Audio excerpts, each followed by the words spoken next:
morning, everybody. Thanks for joining us this morning for our webinar. Today we're going to be talking about shooting for the C-suite, 5 strategies for success. I'd like to introduce our hosts this morning. My name is Anya. I am a marketing manager here at Morgan McKinley, and here beside me I have Ishreen Bradley, who is an executive coach from BizAz Coaching and Consulting. Good morning, everybody. So before we begin today's webinar, let me tell you a little bit about Ishreen. Ishreen is an inspirer of new and exciting futures for business leaders in innovation-driven organizations. People work with Ishreen to increase their self-belief and capacity to deliver excellent results, expand their ability to lead in complex and challenging situations, then achieve and perform at progressively senior levels. Organizations also engage Ishreen to develop their executive and high potential leaders and teams around the world, or work one-to-one with senior executives. Clients are from a variety of sectors, including logistics, information and media, financial services, technology, engineering, and design. Ishreen brings a blend of extensive experience and a level of understanding that enables her clients to look beyond the obvious. Her key strength is her ability to build rapport quickly, unlocking clarity, purpose, and focus for her clients. She knows the questions to ask and the frameworks to use that engage people to articulate what they want to achieve, align their personal aspirations to the business context, and produce value for their organizations.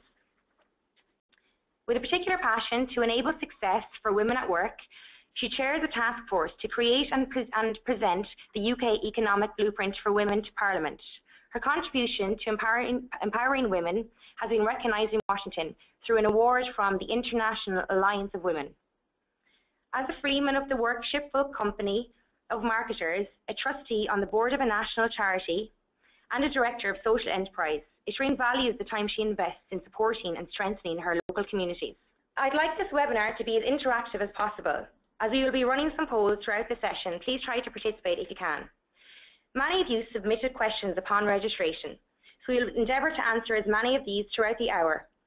And we may have a few minutes at the end to answer questions also. Also, we'd love to hear from you via Twitter. If you use the hashtag #SuccessSeries and Women at Work that are shown on your screen now, the most innovative tweet will win 1 hour coaching session with Ishreen, and we'll announce the winner later on today. So without further delay, I would like to hand you over to Ishreen. Hello, good morning, ladies and gentlemen. I'm assuming we've got some gentlemen online as Yes, well. I'm sure we do. We usually do. So, let me just cover what we're going to talk about today. So we're going to start with a quick review of the insights from our 12-month research program.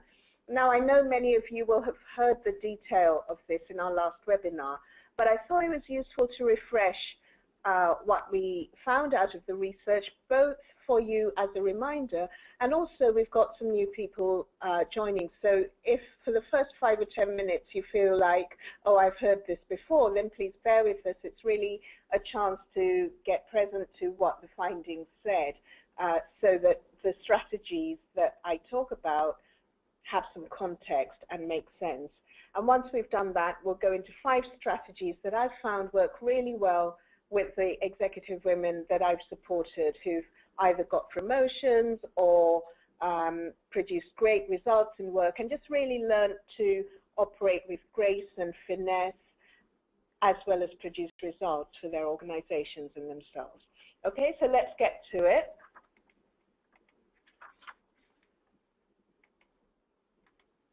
So here are the challenges that we found. So this is based on data from over 1,000 senior women.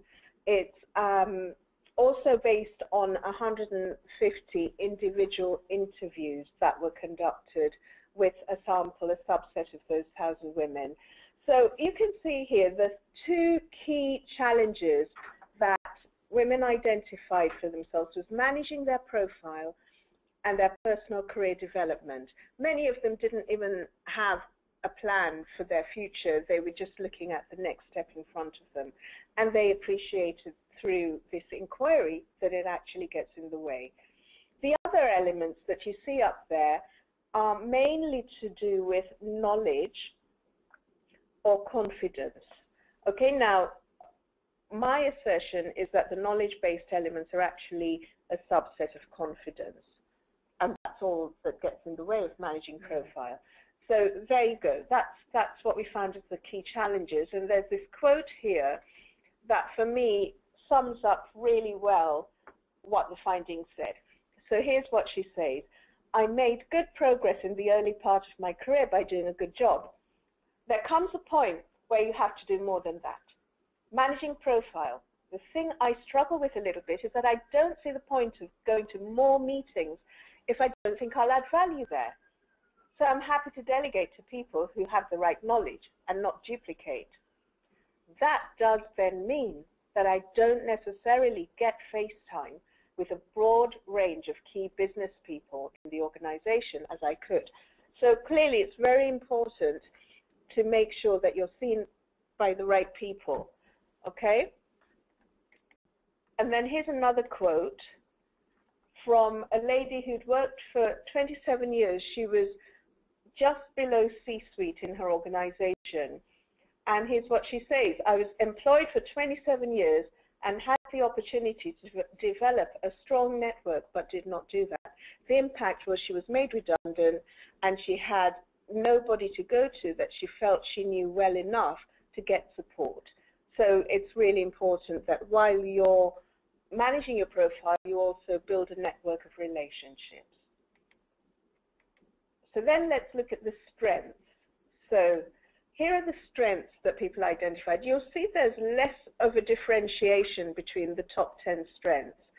So most of them are around delivering results, doing a good job, and motivating the team, as you can see from there. I'll give you a moment to look at that and then show you a quote from, a couple of quotes actually, from comments relating to these strengths.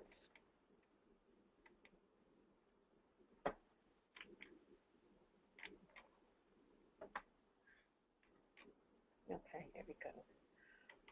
So, essentially what people were saying they were good at was delivering results and using their emotional intelligence to be able to deliver those results. So here's what one of them said. I'm an excellent manager, able to motivate my staff so that they give the best results to the organization. Okay. And this one, I've been told on a number of occasions that I'm an inspiring leader. I'm empathetic, which means I can gain the trust of the teams I lead whilst maintaining the focus on the business goals we're pursuing. So what's interesting about this, as I said, is that the women have the skills that an organization values. They're able to motivate their teams, they're able to understand needs, they're able to work in a matrix fashion using great influencing skills, but they only apply that to producing results. So the trick, I would say, is then to use those skills to also support your career and your aspirations at work.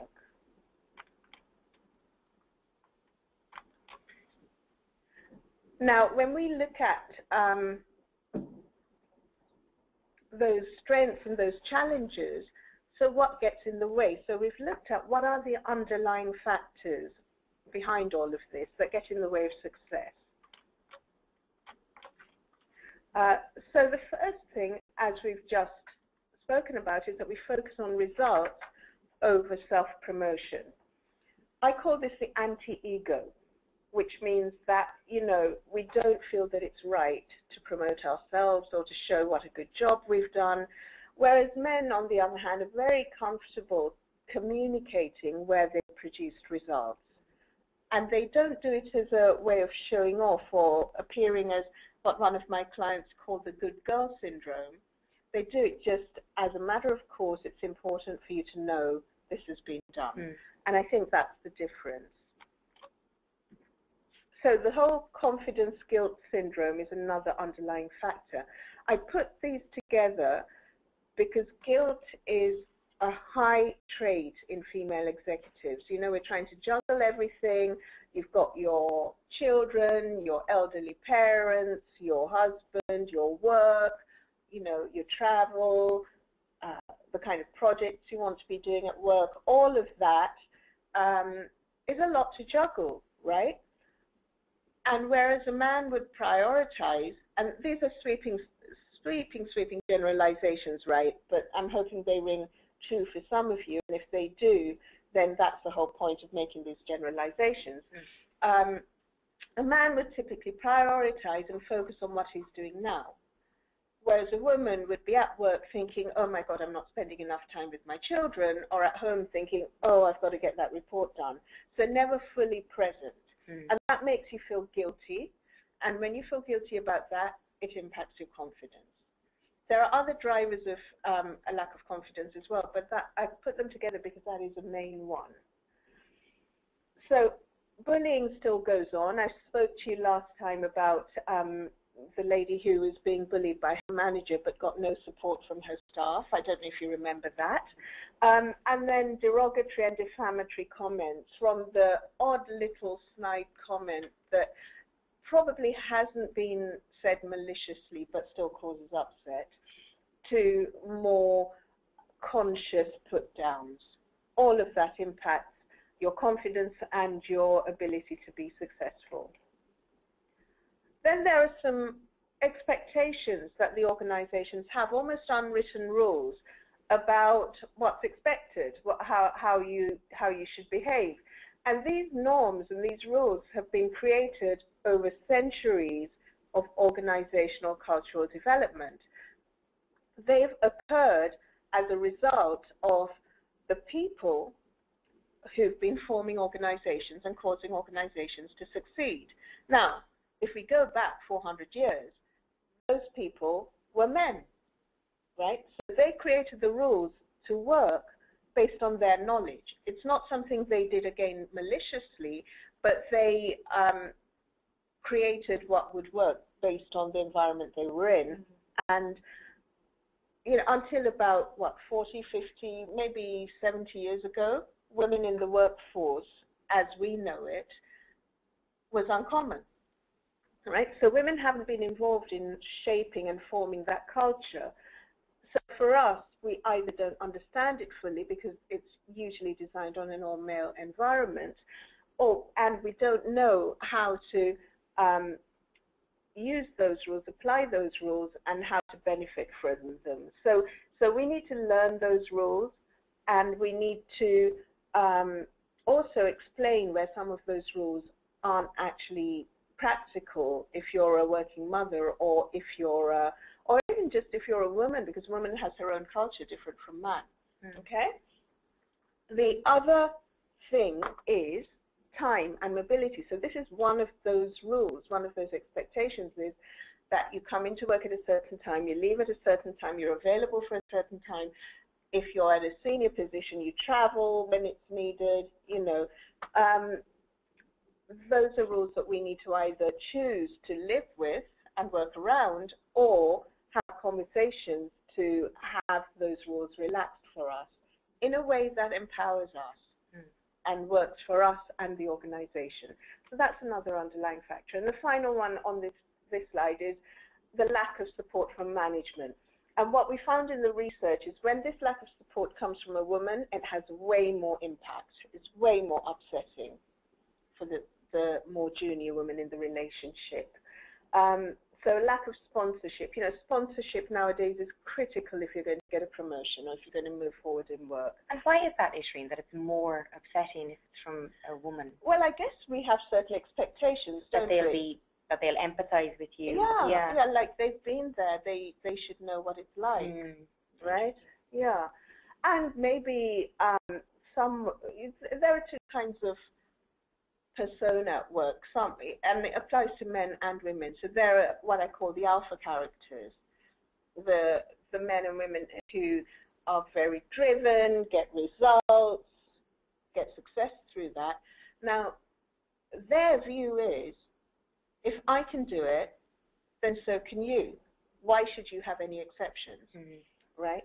And if they have that attitude, then if you're not an alpha kind of person, then you're going to feel rejected. You're going to feel unsupported, right? So I guess a part of the trick is really to appreciate that the alpha character, that's their makeup.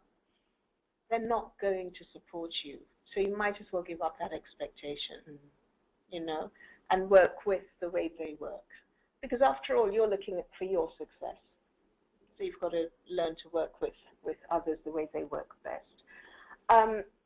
Working mothers and the Old Boys Club, we discussed at length last time, didn't we? Yeah. So we have a poll around underlying factors. Oh, yes. Do we have another slide? No, we don't. Okay, can we go to the poll? That's great. I'm just going to launch a poll for everybody now for a little bit of interaction. And it's useful to look for yourself, ladies and gents.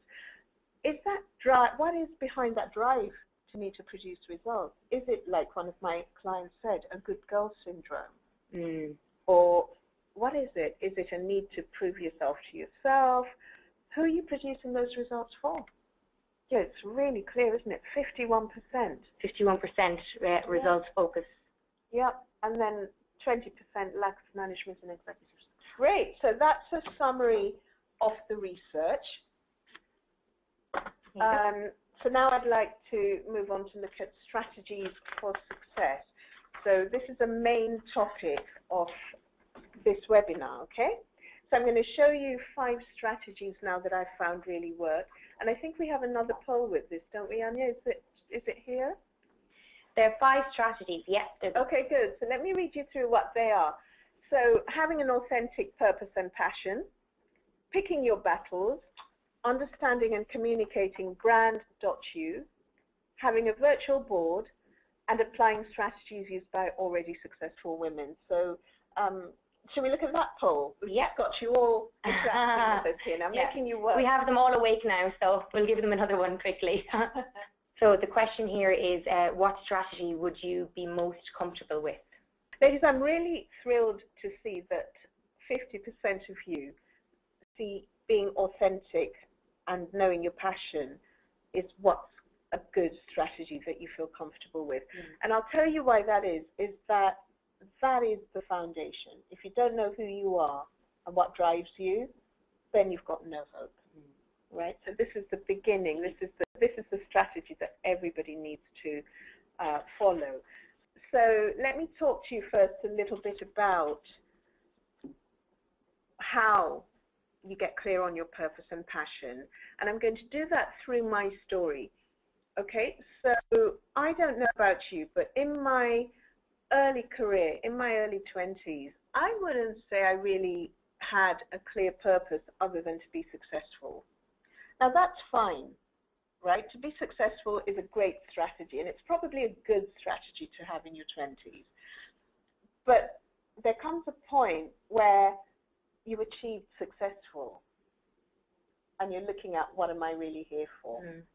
And did you know what successful meant to begin with? Oh, God, yes. Successful was having all the trappings of success. So beautiful house in Primrose Hill, a lovely baby, a great job, earning lots of money, driving nice cars, you know, traveling around the world, doing great work. So that was successful. And by most people's perspective, that would be successful. But there comes a point when you've done that and you know you can be as successful as you want to be. And then you need something to fuel your growth. Right, so by the time you get to senior levels, you need to really know what drives you. And that starts with knowing your values. And the earlier you do that work, the better. So if you can do that work as a teenager, perfect. You know, I'm doing that work with my son now because I see how important it is. And he's got some really clear values. So the earlier you can know what your values are, the more powerful you're going to be in your life. Okay, so you need to work those out. Now, how do you do that? So one technique here is to look through your life, look through the ups and downs of your life, and look at where you've been successful. And where you've been successful, what values have been fulfilled? What is it that makes that success for you? So with my story about, you know, wanting to be successful, I learned very early on in life that when I produced good grades, my parents gave me a lot of love and attention and rewards. Right? So obviously, you're gonna, that's like a mechanism that then drives you. Right? Now, you need that not to be a mechanism that then drives you, because there comes a point where those result-producing strategies don't work anymore. The more senior you get, those results, those mechanisms don't support you. You want to be able to access them when you want, just like you pick a new jacket out of the wardrobe to wear, and you choose which one you wear. If you can only always wear the same jacket, you're going to look pretty boring out at work, aren't you? Yeah. God, that woman's only got one suit. And you're going to hate the jacket eventually. You're going to hate the jacket eventually. It's going to get in the way, right? So you need to be able to pick strategies that work for you from a pool of strategies. And if your only possible strategy is being successful, right, that's going to start limiting you at some point. So there you go. So know your values, know what values have made you see success as success. Also look at when things didn't go so well in your life. What values were missing that it didn't go well? What made it not go well for you? Because a certain situation can arise that for one person occurs as massive success and for another person massive disaster, right? And what makes that difference is where your values were either supported or violated. So that's just a little method you can look at for identifying your values, okay? So also through this process, look at who you are now and how you got here. Take a trip down memory lane, yeah? Look at what created what I call your steel suit, right? Your steel suit is really good for protecting you from danger, right? And it drives you forward. But as I said, at some point that steel suit has to come off. You've got to be able to let go of the steel jacket and wear a woolly cardi instead, because that'll help people feel that you're more approachable. Okay? So look at that and do what I call give yourself a kiss. Right? So here's how you give yourself a kiss. So you look at what you're going to keep doing. That's okay.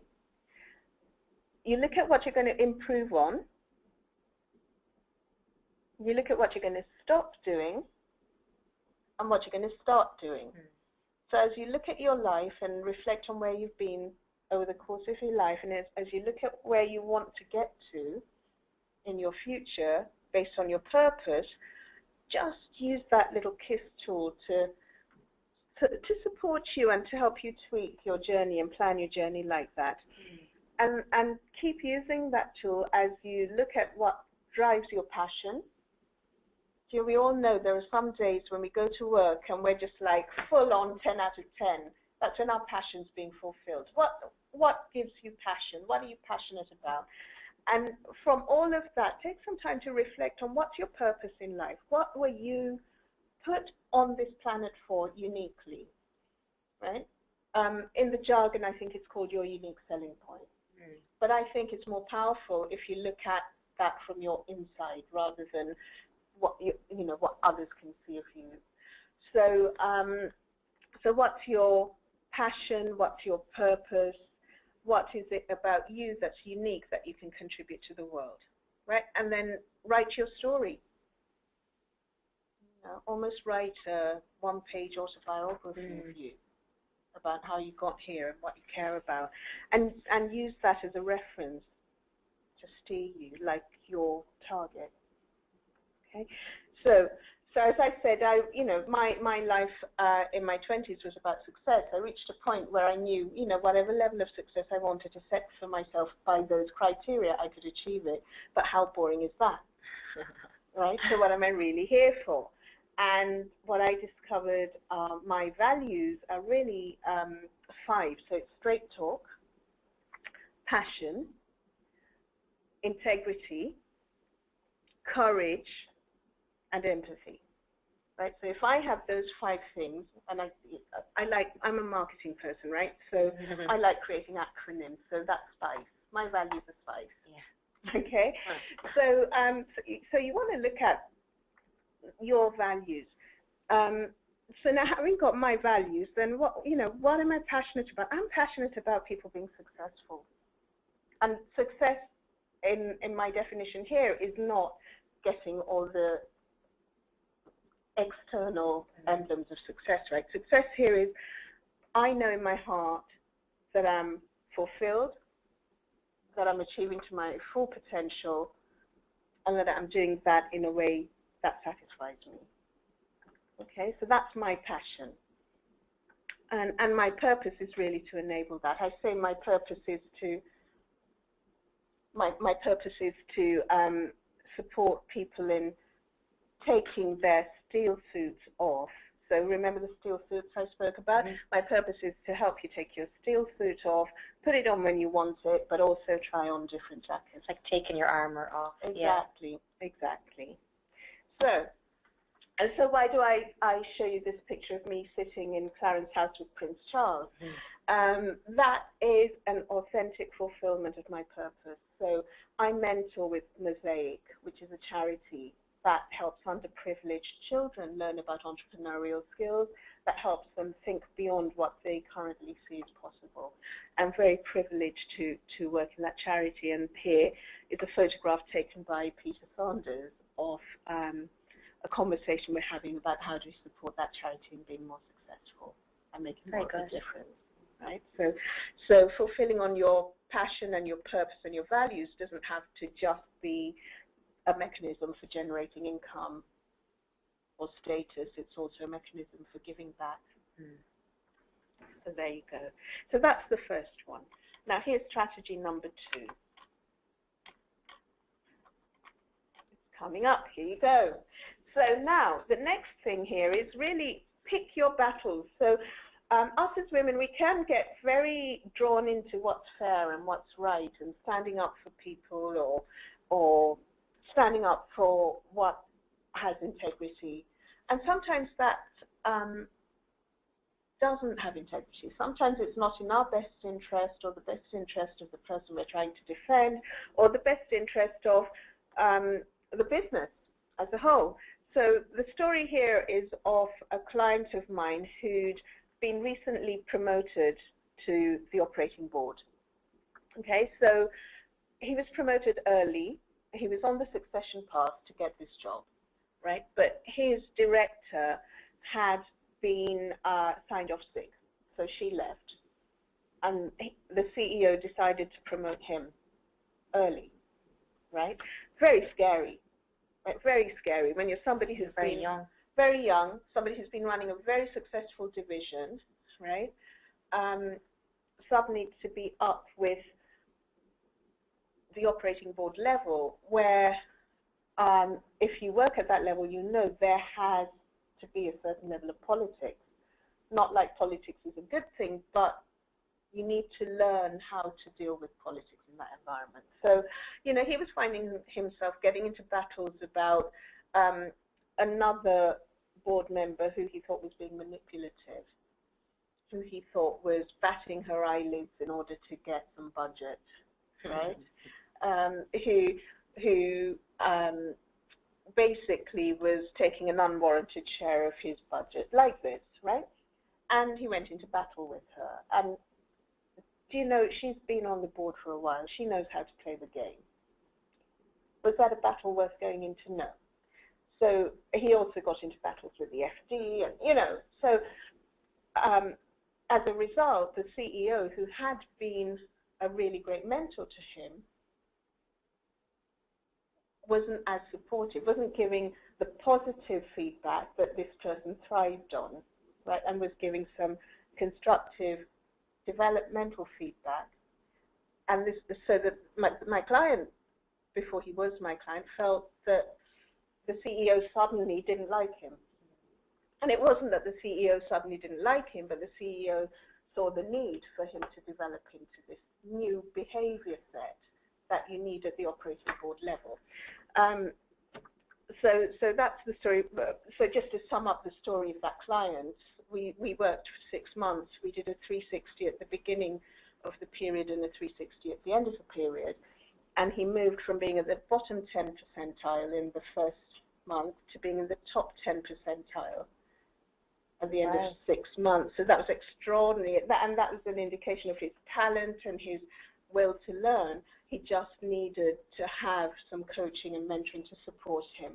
And so we started with finding his values, his purpose, his passion, creating a strategy for his business unit, a strategy for his role as a board member, looking at what are the gaps in leadership that he needed to fill. And And you know, kudos to him. He stopped having those unnecessary battles. He really looked at what's the return on investment in each situation where he got upset.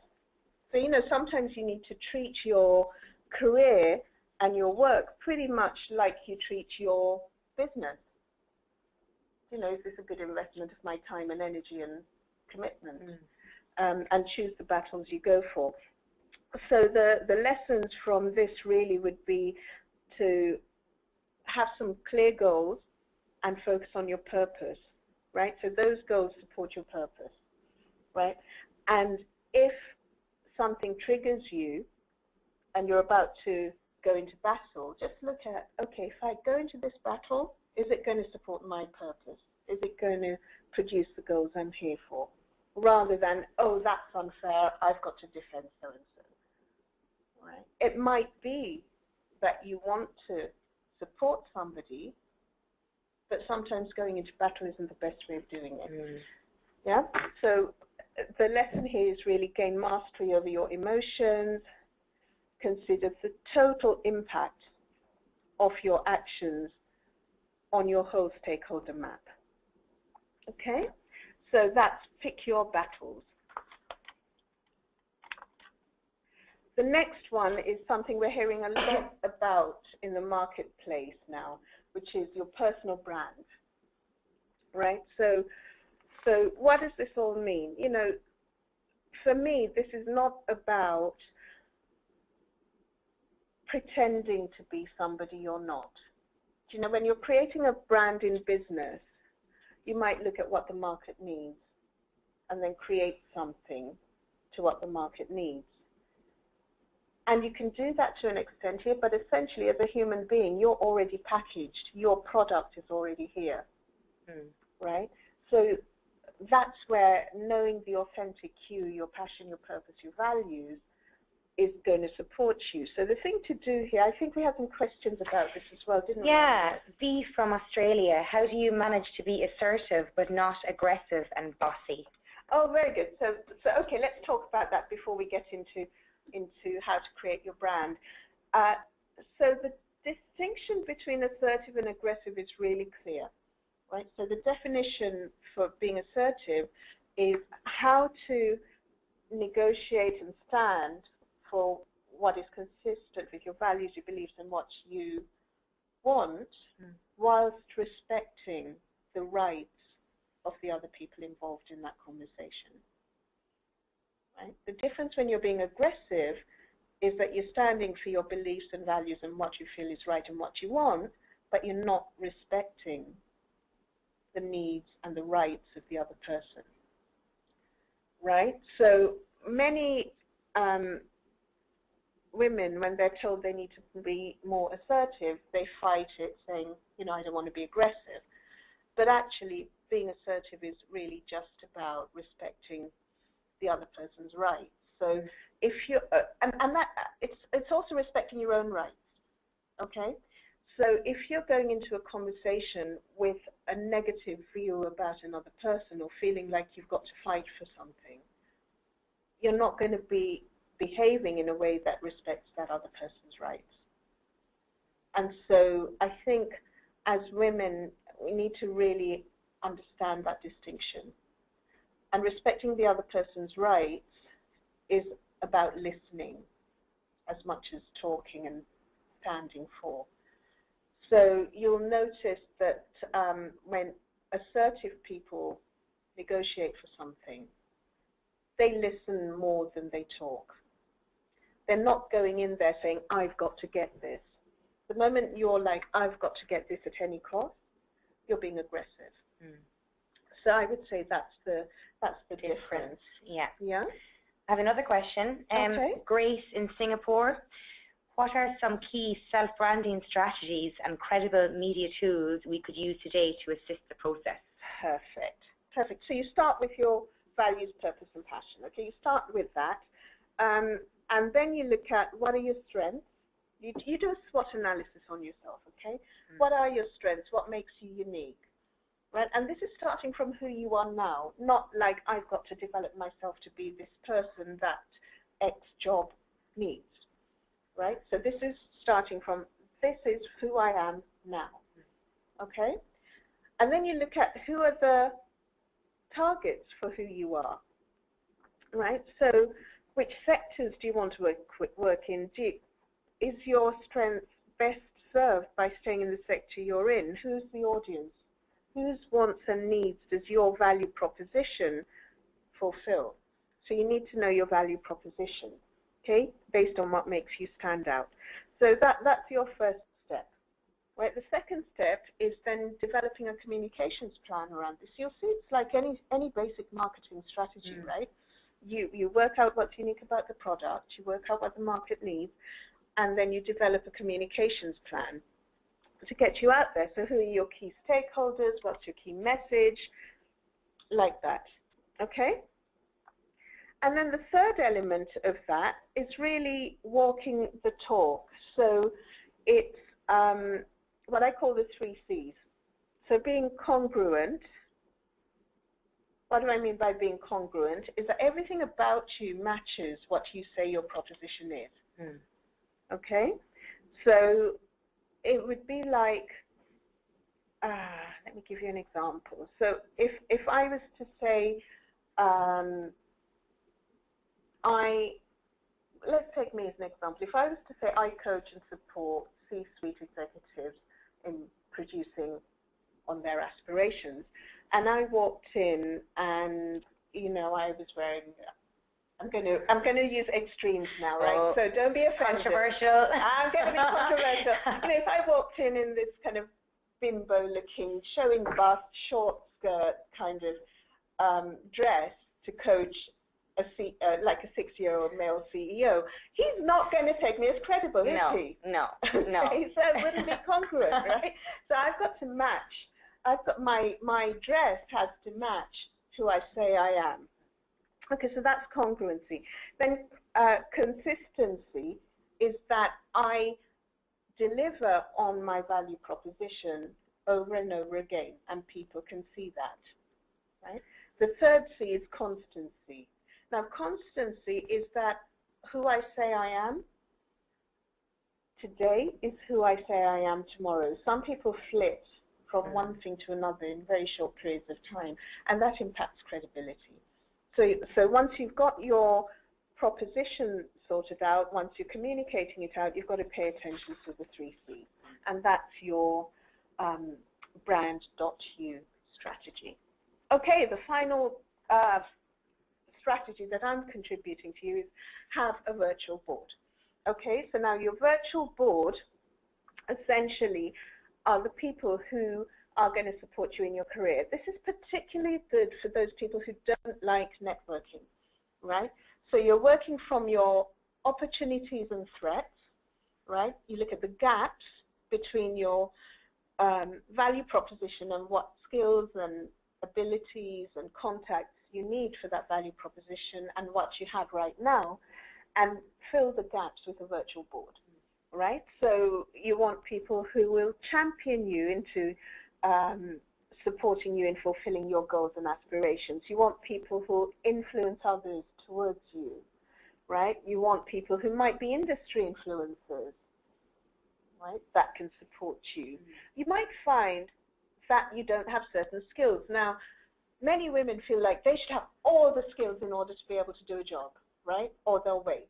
They'll wait till they've got the skills. Actually, you don't need to. You just need to know somebody who knows, right? And either they'll coach you and tell you what you need to do or how you need to do it, or they'll do it for you, right? So that applies to skills and knowledge.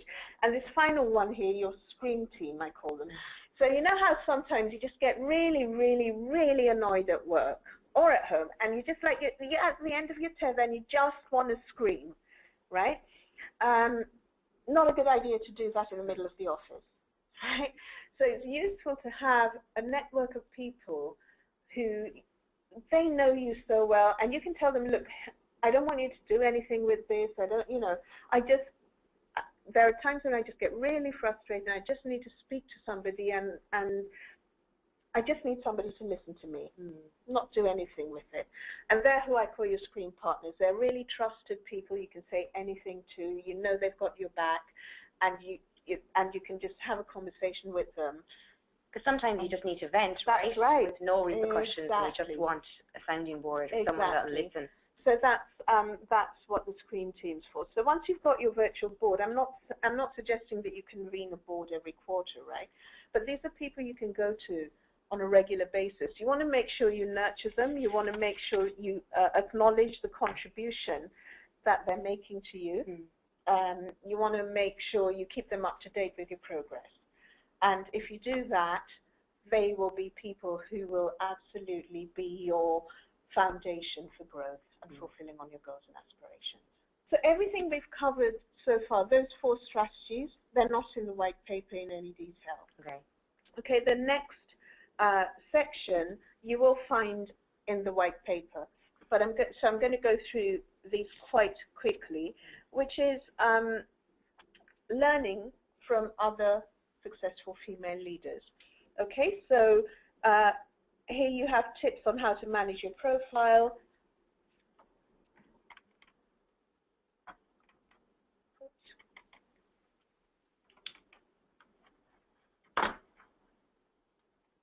Just need to. Here we perfect. Go. There we go. Apologies for that, ladies and gentlemen.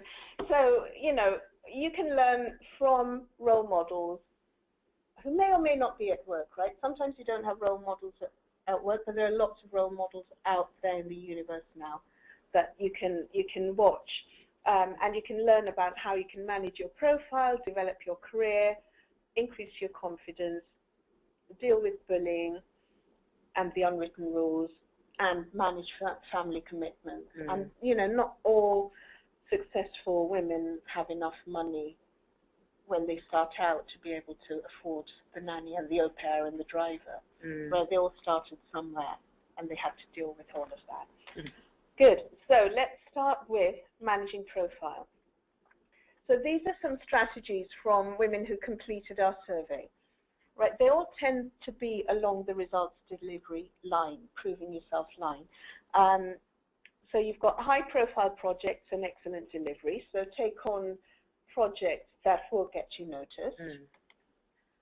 You can move sideways to access key stakeholders. So there's a client I worked with recently in a large public utility who did exactly this. She worked out her passion, her purpose, her personal brand. And then she was like, do you know what, I just can't go and randomly have conversations with managing directors in my company. It's not me. And so what we did was create a new opportunity for her to take a new job where she was actually servicing all those managing directors so they could see her in action. Right? So that's a very good strategy if you're somebody who doesn't like actively promoting yourself. Understand the bigger picture and see the connections. So this is really leaning back. There's a lot of talk nowadays about leaning in. Yes. Sometimes you need to lean back and take the helicopter view. Around the managing profile slide, actually, Ishreen, a couple of interesting questions around age came up. I'll just read one or two out. So Jamie in the UK said, do you have any specific pointers for younger women in the workplace? And then Fiona in the UK said, how do you deal with ageism, not specifically for women, but just in general? Sure. Yeah. Okay, very good. Very good. So younger women. So here are some tips that would support you. Really, when you're young, you need to prove yourself. So credibility is a big thing, right? And also build your network. So your virtual board, start as young as you can in creating these influential people who are going to support you and guide you and help you in developing yourself. And also, don't try to do it all too quickly. Enjoy the journey. Sometimes when we're young, we want to get to the top really quickly, and we think we can. We're impatient. Just, you know, enjoy each stage of your career, I would say. And then for the age-related thing, at each stage, appreciate your skills. So the baby boomers, if you're in that kind of over 50 category, you're really good at face-to-face conversations. You're really good at building relationships. Show that. Make that a part of your personal brand and communicate that out. If you're the millennial or the young people, you know, your technology knowledge, your ability to communicate on and offline is amazing. make that part of your brand. Look at that. Look, I'm giving you examples. Work out what it is for yourself, right? Yeah. And if you're in the Gen X category, you've got a huge amount of wisdom, and you might experience yourself being squeezed from both ends. But actually, just stand your ground, know the value you contribute in terms of wisdom and networks and knowledge, and play to that. Okay. So here we have developing your career. So sometimes just go for it anyway and learn from it. Go for jobs that are outside your comfort zone. Use your emotional intelligence to support you in learning and thriving. And if you're an expert, if you're a knowledge-based person, become a trusted advisor to the people that matter. Now, we talked about this one last time, so I'm not going to cover it again. The lady who went to university after her children left home. And then always make sure you've got some sponsors before you apply for your next role. Confidence. So I think we had some questions about confidence. Yeah, this is always, I think, a very popular topic. So I can just quickly read out some of the questions. They probably have a common enough theme. Shona in Ireland, specifically with reference to self-confidence, self-belief, what tips will the speaker have? Alex in Australia, how do you promote leadership in women when they feel they don't have the attributes to step up and be noticed? Quite an interesting one. Susan in Ireland, how do I make a good impression at an interview? It's more of a general confidence. Yeah. Okay, good. So let me go through the content here first. So the first tip about confidence is visualizing yourself as a leader. Some of these are practices that you want to take on a daily basis. They're kind of challenging and they're not the normal things you do. But it's really important to start seeing yourself as that leader, focusing on roles that play to your strengths, working with managers and roles that you gel with, or moving. Sometimes there's no point trying to make a relationship work when you can move to a new role that would be more productive. Yeah, and that actually kind of resonates with Mira in the UK. She said, when you're in an environment where expectations and standards are low, how do you strive to be your best and not be complacent? I remember reading that and thinking, what a great question. So the thing to do here is what great athletes and sports people do. You're not competing with others, you're competing with yourself. So look at what's going to make you shine, what's going to have you win the marathon or the sprint, and compete with yourself. I think that's the best tip there. With regards to the interviews, I was with a so-called body language guru the other day, and I learned a couple of interesting new tips. The first is when you're talking to someone, look into their left eye. Apparently, when you look into their left eye, the communication is much faster because the left side brain is more wired for hearing. Okay. And the other one is sit with your feet flat on the floor. We tend to cross our legs and so forth. Your voice sounds very different when you keep both feet on the floor. Right. So hopefully I've covered all the questions. You have? Yeah. Oh, how do you support a woman who doesn't believe in her own abilities? So I think the trick there is really to sit with them. Telling somebody they're good when they don't believe they're good isn't going to work, is it? So you need to really sit with them and create a plan, and that's authentic for them, I think. That's the only way to make that work. So moving on, dealing with challenging colleagues and bullying. I think we touched on this quite a lot in the last webinar. Yes. So ladies and gents, if you want some tips on that, please listen to the previous webinar. But these are some, I think, really good tips. Use your emotional intelligence. This is really counterintuitive, actually. It's like go and stand side by side with the bully and look at it from their perspective, right? And then lead them. Collaborating by caring about mutual success.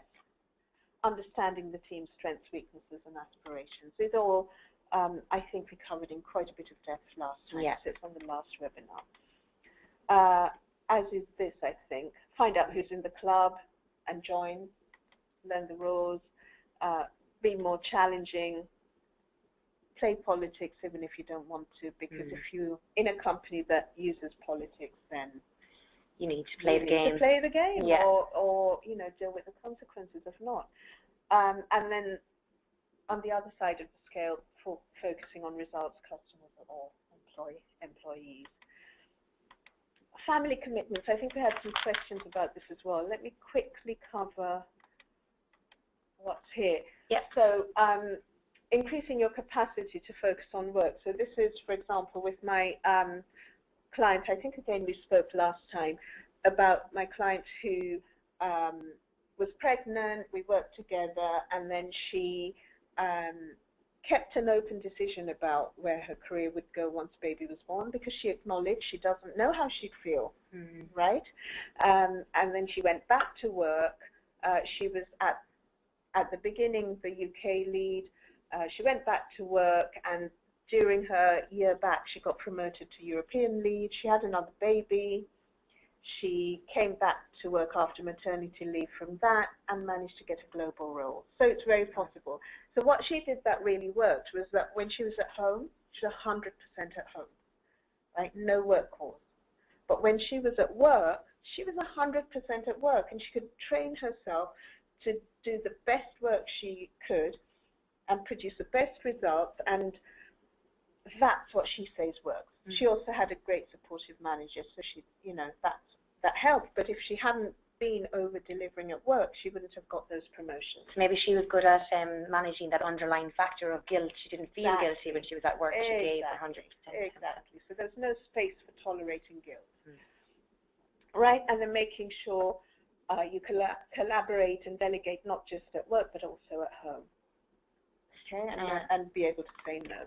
That kind of answers Silvana in Hong Kong. She asked, can you really do two roles simultaneously successfully? I think the example just kind of answers that. Yeah.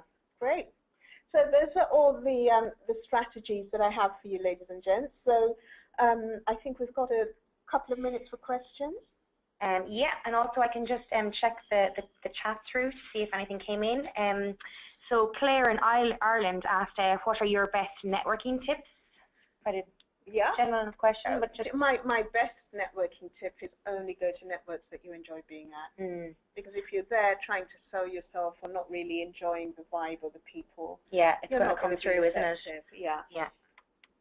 Actually, one thing I'd just like to do, if I may, is let you know where to get the white paper if you don't already know that. So if you go to my personal website, ishreenbradley.com, there's a link there where you can request the white paper. Yeah.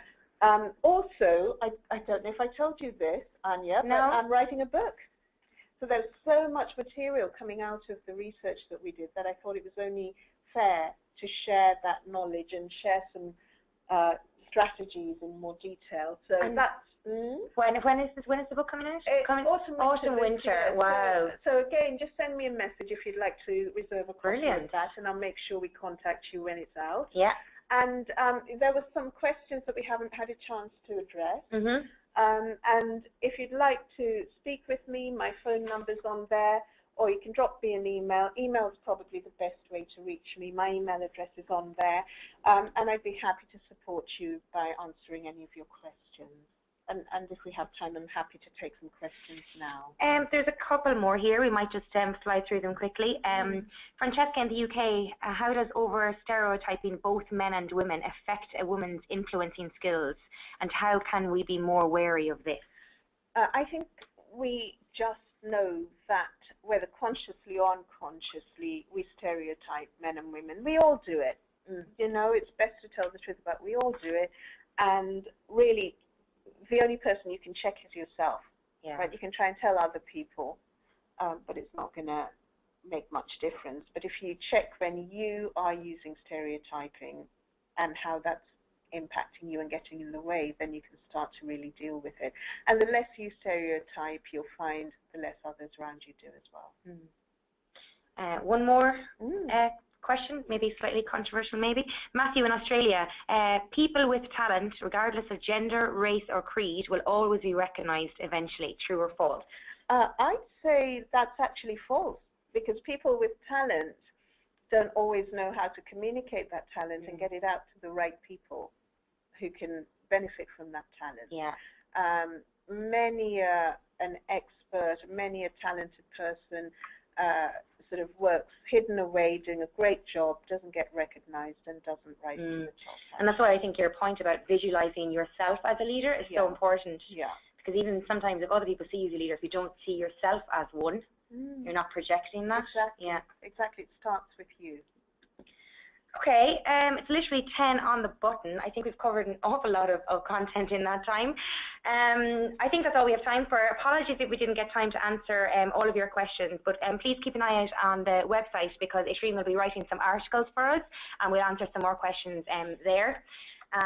And if you partly missed any of the session, if you'd like a recap on the previous webinar that Ishreen joined us for, please check out the Morgan McKinley website where all of the video recordings will be available. So once again, thank you, Ishreen, for joining us. Thanks, everybody, for dialing in. We really appreciate you giving up your time to join us this morning. I think that's it. That's a wrap. That's wonderful. Thank you for joining us, ladies and gentlemen. I hope you found this valuable and useful. All right, and we'll see you in November, is it? Yes, we'll be back November. with you in November. Perfect. Thank you, everyone. Bye-bye. Bye.